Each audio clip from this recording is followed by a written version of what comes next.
Yeah, I feel like I haven't cried in a while. Brag. Brag. Um, Have I? I'm Glennis comedian, perfect woman, and certified sad girl. I'm on a mission to meet and interview sad girls like me and destigmatize mental illness, all in the hopes of feeling a little bit better by any means necessary. We're all going through it. Let's go through it together. And remember, it's okay to be sad, girl.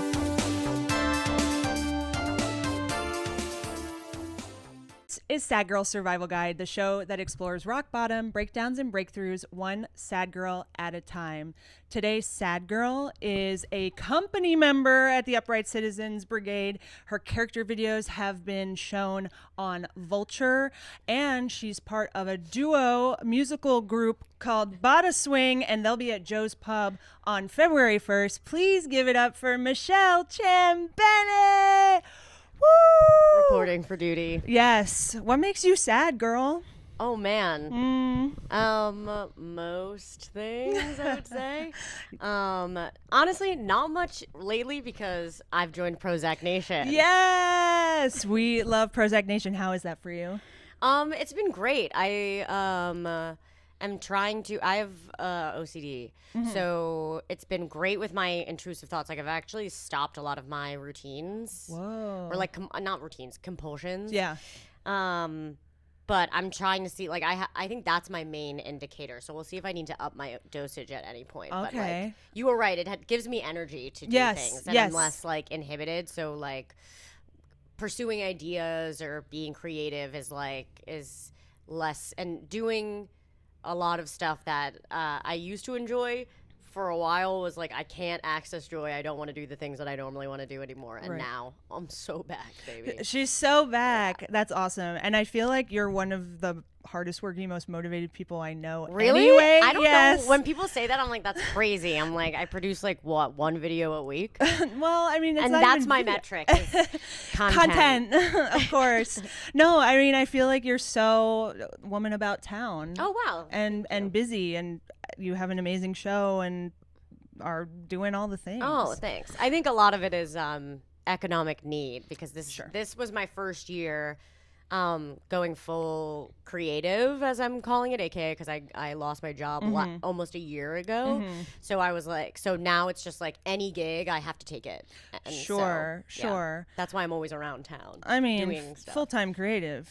That's the dream. No, that's really, I mean, it's not, it's like, I obviously do get paid to perform. It's mostly like teaching and directing. Yes, yeah. But I really appreciate that, because a lot of people have been like, you turned it into a win. You're doing it you're doing stuff that you like to do full time. Yeah. And I do need to start seeing it like that, because I think it's difficult when you're like capitalism pilled to be like, well, Sure. I don't have a 9 to 5. My parents are still sending me job links Sure. every week, so I must be a loser if my life isn't exactly what I want. But the reality is, sorry not to be sad, but like I do enjoy my day. I have less money than I've ever had before, which is sad. But when I finish a shift with what I'm doing, I feel fulfilled. You're feeling fulfilled. As opposed to my 9 to 5, where I was like, well, I'm no closer to the life that I actually want. I just had a great day at work. Yeah, that's literally my life currently. I And know. it's so hard to like give up that sweet paycheck and be like, no, it'll be okay. It's like, well, I don't know if I'm gonna have a medical emergency. I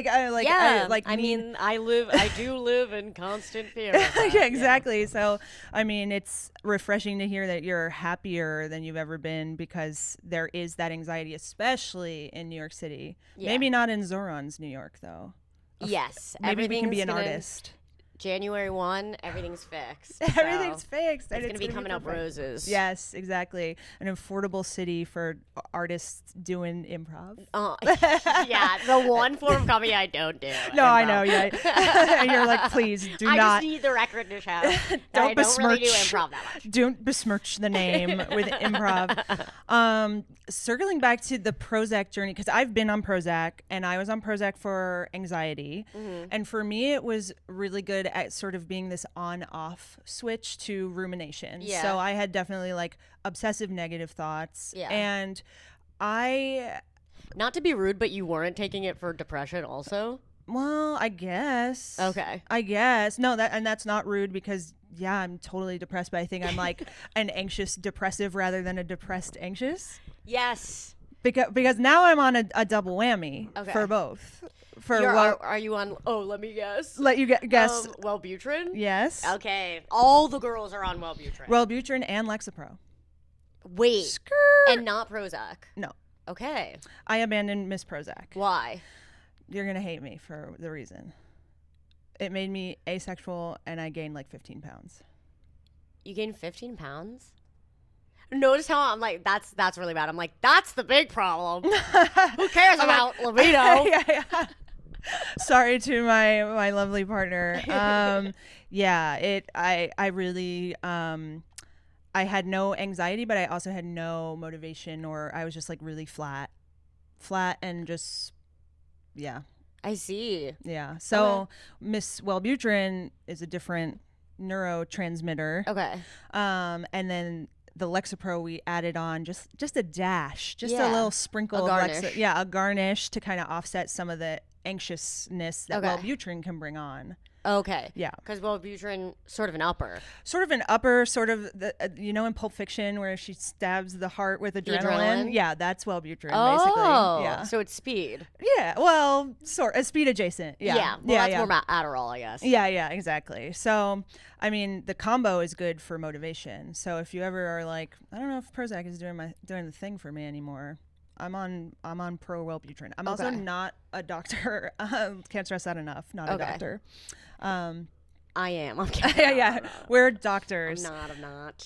What were some of your like compulsions or behaviors that you were dealing with? Sure. I have this thing, especially if I had like a big event coming up. It was all about control for me. So it's like I have a lot of flight anxiety, so I have like routines when I go and compulsions I have to do when I fly. But I think that's normal. I think that's normal. Okay. Not just getting to the airport 3 hours early. Yeah. I mean, that I can't do anymore because of who I fly with. Glennis knows my boyfriend pretty well. Medically cannot go to the airport at the time that I want him to, and unless we are going to be guaranteed to be in a lounge, in which case he'll make the time to experience it. But every time I go into my backyard in my apartment, or I have to lock the doors, both doors, then go back outside, make sure everything's fine and nothing's on fire, and then I go back and re-lock, or something bad will happen. And then if I have something that I'm particularly anxious about, like I just had a big audition and I'm like waiting for results or something, I can't have to listen to every like song on Spotify, and I can't skip, and if I want to skip I have to watch the timer until I get to the second one, and the next song cannot start, otherwise it has to play all the way through. Wow. And if I miss that, something else, I won't get what I want out of that situation, or something else bad will happen. Oh, that's so interesting. Well, the first one sounds like almost like security related. Yes. Like and like safety related. Yeah, fire safety. Fire safety specifically because you have a grill. We have a grill. They host barbecues. Yeah. Okay, and then the music one, that's so interesting because I used to play one song like 100 times. Yeah.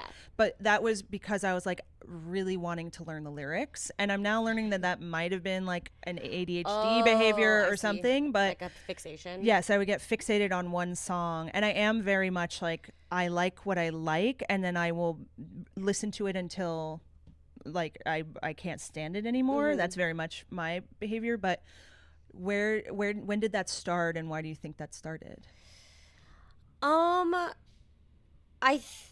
I think it's been there like when my anxiety and depression really launched in my teenage years. I think hard launch, and then also depression.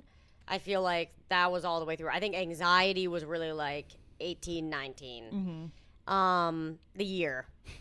I think it was I've always been very superstitious. Okay. And so like jinxes are a big thing for me. Knocking on wood has always been a big thing for me. And it's always been different because different than other people because I know people experience that. And I can't, so I'm saying I'm not like other girls in this way, is that like, it was like true intrusive thought. Like, I have had conversations with my boyfriend where I've been like, you have to knock on wood right now. Or like, I'm screaming, crying, being like, please, I know that like, I'm like, you're putting our lives in danger. Wow. And so like, I think it was like when I did competitive speech and debate, it was like I would have to have the same routine because so much of that was out of your control in terms of like what the results would be, because a lot of it was subjective of whatever your performance was. So it was like I would have to eat the same thing. I would have to like wear the same thing. Like I would. And I always branded it as superstition, because it was like in this competition phase. So it was like, athletes are superstitious. You know what I mean? So it didn't. I don't think it was. And I also think that I probably saw OCD in the way that a lot of people do, where I was like, yeah, I was like neat, but I wasn't like yeah, you were like kind of dismissing the diagnosis in a way, almost like, would you go as far to say as like people who have like a lucky charm or a lucky pair of underwear or a lucky meal, like would you go as far to say like that's probably an indicator? No, I don't think so. I mean, because I do think they operate in different ways. Like I think the thing that really made me be like, this is OCD was when I talked to my therapist and they were like, okay, those are compulsions, but also because it was like an irrational fear that was completely unrelated.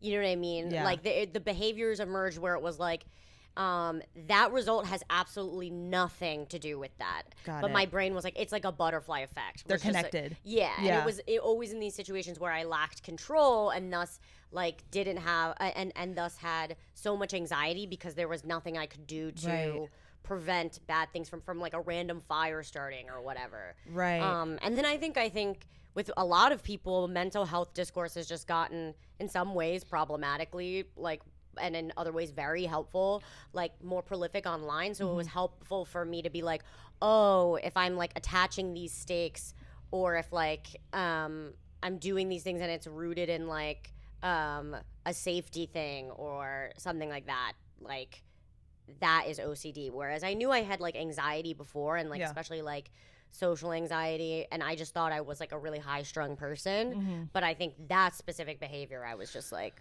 oh, I can't leave the house without doing certain things, or like my brain will be like, oh, you have to do that, you have to use that punctuation, or do, you know what I mean, or complete this task like randomly, or this bad thing will happen. This may be a silly question, but do you think like before you were medicated, or like even now, I guess, is OCD in any way like a motivating force, like a driving force for you, or do you find it just to be like sort of a hindrance in that it's always like an irrational attachment? Sometimes it would be really good, because I would have intrusive thoughts where it's like, you have to finish this task, or you should send this email, or you should like, I wouldn't like let little things go. Like every little detail would be on point. So like, especially if I was fixated on like one event and like trying to alter the result of one event, I would like be hyper competent because I was so fixated on it. But it's all kind of like where it's directed, if that makes sense. But a lot of my compulsions that like are very consistent in my life now, like are not linked to necessarily like the results that I will like. It's kind of just like, okay, great, I locked the door. Okay, gotcha. I mean? So. I guess maybe what I was seeing is most hardworking girl in town. Oh, I see. Was like potentially. I do think there is a link. I see what you're saying. Sorry for the misunderstanding. No, I didn't misunderstand. I think there is a link where around control. So especially in entertainment and comedy, there's so much like out of your control. You know what I mean? Like the timing of like when your voice is right to elevate in the industry, who's seeing you. This. There's so much stuff that's out of your control that I really do fixate on work, in the sense that it's like I have to do everything that is in my power. Right. You can create the tangible thing. Yes. And it's on you whether it gets done and you like it. And like I think it makes it hard to be present a lot of the time, and like a lot of there's this saying that it's like, if you don't rise to the occasion, you sink to the level of your preparation. And so like I think the idea of rising to the occasion is so scary, and those expectations really trigger a lot of anxiety for me, that I get confidence and calm and am able to be present when I know I've done the work and when I know I've done the prep. Yes. And so like I think that is probably part of it, because I use, and I always say to when I'm discussing my anxiety, or often or even my depression, or when I'm just trying to like emotionally regulate, or if I'm in like a conversation with like my boyfriend or something where he's like, I want you to feel good about this, like I don't know why you're having this negative self-talk, I'll be like, I need data. Like the thing that calms me is like, you can point to these things that I've done, or like these facts and like what I know to be true, or like the evidence, and a lot of that is rooted in my like past performance or or output or whatever. It's like, so you get the achievement badge, like unlocking the badges kind of thing. Or like I've proven to myself that I can do these things, right? It's not just talk. It's not just like random belief, which I have a theory is a very gendered thing. But I do think that's linked to combating anxiety in a way, because it's like, I know that's where I get my confidence from. And I know that I want to do everything I can to set myself up for success. And so I have to do everything in my control. Right. Because the lack of control scares me so much. And it's like almost like a fine line, and maybe it's a Venn diagram of like OCD and type A. Like certainly that there's an overlap there. And I mean, I think that will lead to your success. Like I think that is like something that, the hard work and outworking people, I think like every time, and you're talented. So it's like, what the hell? Oh, thanks. It's also avoiding shame. It's like, if I don't do something, it's like, if there's a packet that like I could do and I don't do it, or like there's a workout that I could do and I don't do it, it's like, to me, most of the time, the shame of, I am so good at self-shaming to a fault, to a point where like it, is negative. But like, I feel like sometimes I use that where it's like, I'm avoiding that, as opposed to be intrinsically motivated to do it. Which is the trap, because sometimes it's like you get the result, but like in the long term, is that healthy? It was punitive. It was out of fear and shame, like you said. I'm very similarly wired, and I think only recently I've like tried to be much better about being self-compassionate and being like, don't try to do what you think you should be doing. Don't should on yourself is the thing. And like, if I want to stay in, I like try to make peace with the choice. If I want to work on this thing, or it needs to be pushed to the next day or whatever, I just try to like make peace with the choice. Is kind of the mantra. But I am absolutely someone who was motivated by fear and motivated by like I guess coming from like a disciplinary household or something. I guess that would probably be it. But do you think like, did your family or anyone like kind of have similar OCD or anxiety tendencies, or do you think like, not formally diagnosed, that's of course. Sure. Well, of course. I definitely come from like a try not to have feelings household, even if that was not explicitly stated. Of course. I think my dad is a very anxious person, and I think he has like, middle-aged white man disease, where it's just kind of like that anxiety about taking care of your family. And like everything that comes with existence comes out like in anger sometimes. And I think that like and again, this is very gendered, like I think he never had to kind of like think from other people's perspectives growing up, because he was like the one boy in the family, and then he was like, the leader of our household. And so like, I think like when my sister also has anxiety, which I hopefully isn't a huge dox. I don't think so. I think it's fairly common. I like we're kind of people pleasers, because we don't want to like trigger people, because we grew up with like our dad being angry, so we I think anxiety just like looked different to us, and now I see that my dad definitely has it. It just like expresses itself in a different way. Our dads are identical. And we like walked on eggshells, and now it's like, oh, you felt out of control and you were scared about things outside of your control, and you were like told that therapy is bad, it means that you're broken, so you just had to kind of muscle. It's like truly a condition of being a white male boomer. Yeah. Yeah. Yeah. Um, Like, I think my sister one time talked about, she was like, when a phone rings at work and it's my boss, I get so scared because I think I'm about to get yelled at or like scolded. yes. And like I have like and the same thing happens for me where like if my boyfriend makes a noise in the apartment, I'm like I'm about to get yelled at or if because I have this memory of like the garage door opening and being like, okay, Oh my God. here he comes. My- What's the vibe gonna be? You know what I mean? Yes, I know exactly what you mean. Yes. A can cracking is my like trigger. Yeah. Because my dad would just come home and have like a 6-pack of beer. Yeah. And there was this like sequence of sounds that was like fridge opening, can, Yeah. door shutting like Yeah. that. And it's just like, oh, you knew his guard was going to slip. Like he was you didn't know what you were going to get. Yeah. So it was that unpredictability. Like he was high functioning for sure, but it was like, he's either going to pass out on the couch, he's going to be like silly and like off his gourd, or Yeah. he's going to be like pissed about something. So yeah, I definitely feel you on that. And also a recovering people pleaser. Yeah. There's a really good book called Not Nice, about trying to release people pleasing tendencies.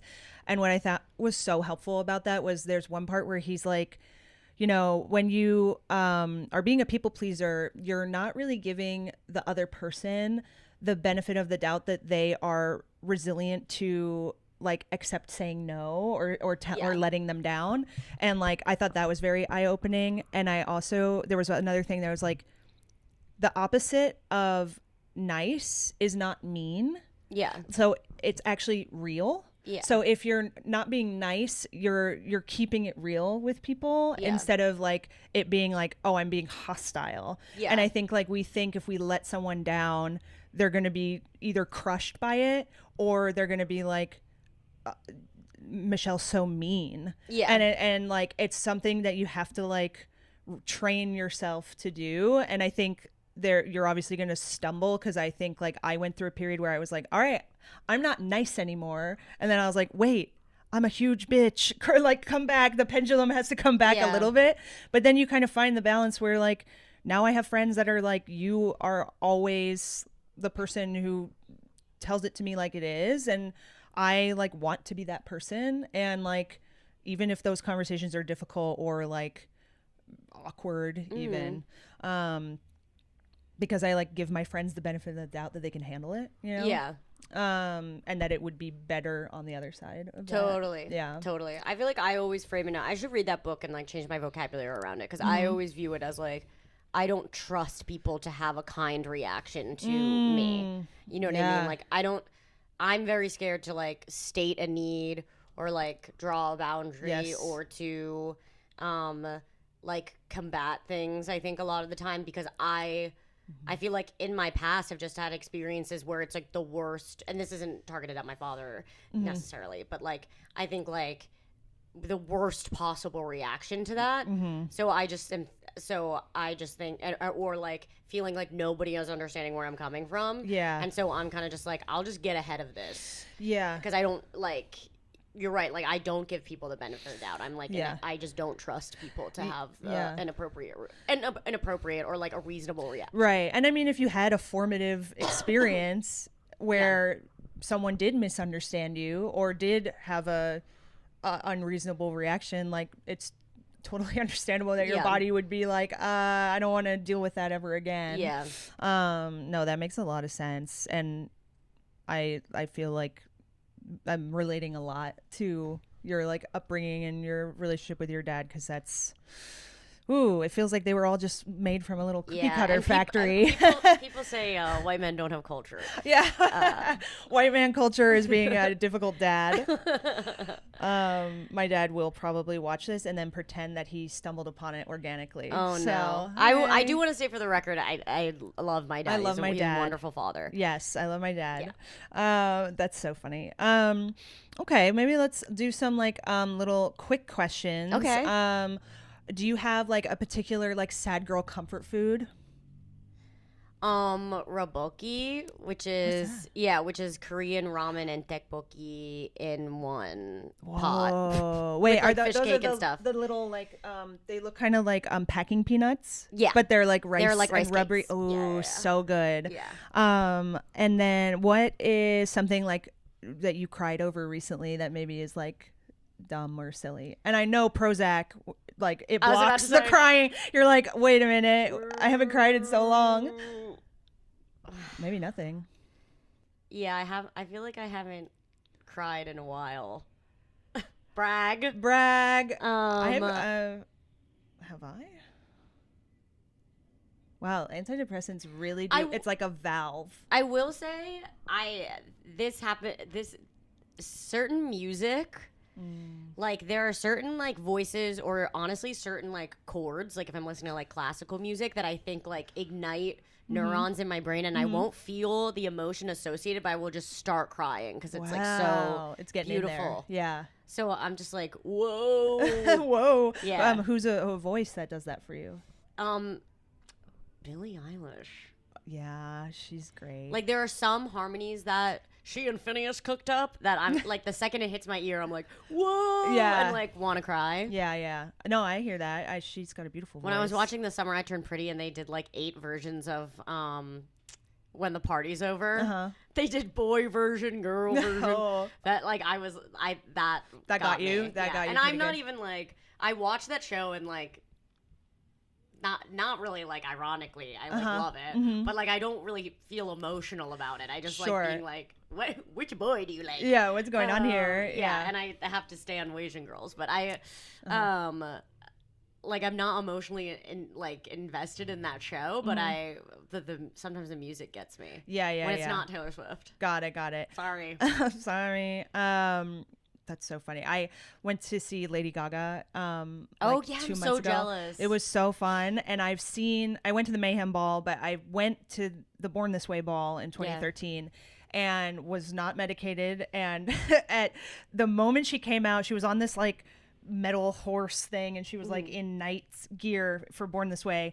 And before she even uttered a word, sobbing, I was a puddle. I was like, you were living out in that moment. To cry to Born This Way, that's really the Born This Way ball. Maybe she opened on Born This Way. I can't remember, but I was sobbing.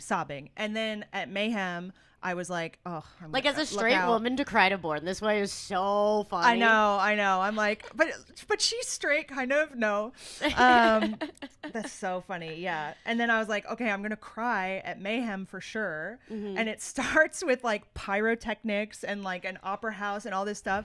Didn't cry. Then she gets to the like acoustic part on the piano, and she's singing beautifully. She's singing like "Die with a Smile." Yeah. And that would normally make me sob. And I was there with my friend and my eye started itching. I go like this, and then she puts her arm around me like this, and I was like, I'm not crying.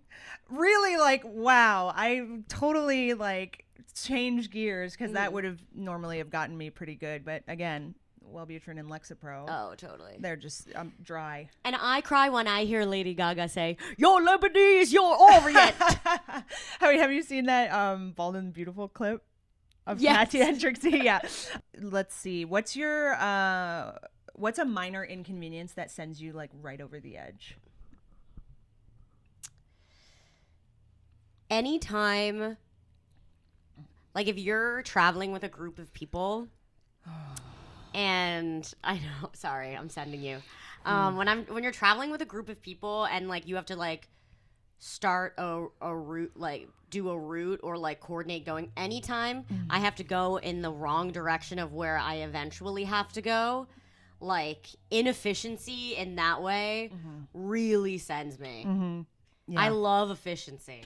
Yeah, if I park my car and then I walk up the block and there's a spot that was closer, even if it's 2 cars, that gets me good. I'm like, do I go back and move my car closer? It's insane. Yeah. That's the most inefficient thing to do. Yeah. Yeah, that would be crazy. Let's see. Last thing. What is your like aesthetic when you're like, I'm barely holding it together, but I have to show up? Or have to leave the house? Sweatsuits. Yeah. Because I find I have, I'm wearing the top of one now. These are different pants. But I have a set of 3 lounge sets from TikTok Shop that are so nice to wear in the house to make you feel like an influencer girl. Yeah. But I wear them out because you look chic when you're in a monochromatic outfit. Yes. That's just science ultimately. And so I wear those, or I have like a really nice quality like Adidas Peloton sweatsuit that is nice. I wear it on planes. It's so nice and big and bulky. And if I'm really in distress, it hides that I'm not wearing a bra underneath. Hell which yeah. says a lot, because I am well endowed, and so like to not wear a bra is a health and safety hazard for myself, for the people around me. You gotta lock the so door. I have to lock the door. So that's how I know that like I'm going through it if I don't care for the safety of those around me. That's amazing. We can all benefit from a sweatsuit that hides the fact that we don't have to wear a bra. I think that we can all get on board with that. It's huge. You're always not wearing bras, I'm though. And always not wearing bras. It's something that I resent Glennis for, to be honest. It's true. I'm always not wearing a bra, or it's like a tank top with a little built-in bralette or whatever. Oh, my God. Sorry. What a life. Sorry. I would have barely boobies.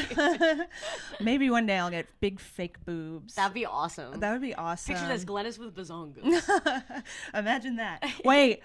Okay, as a Love Island stan, okay. Are you watching the current Love Island Australia? I'm not. Should I be? Michelle? Because Love and Like Glennis, I didn't love season 1. Season 1 is bad. Sorry, I found Love Island Australia to be like particularly dark. Okay, this current one is very good, and the first bombshell has big naturals. I'm talking naturals? G's, big naturals. G's naturals? G naturals. All right, I'm going to have to check this out. All right. I think then we'll wrap it up here. Thank you so much for coming and being our sad girl of the day. Thanks for more like anxious girl. Anxious girl, locking the door girl, whatever. They're all welcome here. This has been Sad Girl Survival Guide. Make sure to check out Bada Swing on February 1st at Joe's Pub. It's literally the best thing I've ever seen, so you better. And that's all from us. Make sure to check us out on YouTube, Spotify, Apple Podcasts, anywhere you can find podcasts. Like, subscribe, comment, engage, follow, please, for the love of God. And remember, it's okay to be sad, girl. So Bye. true.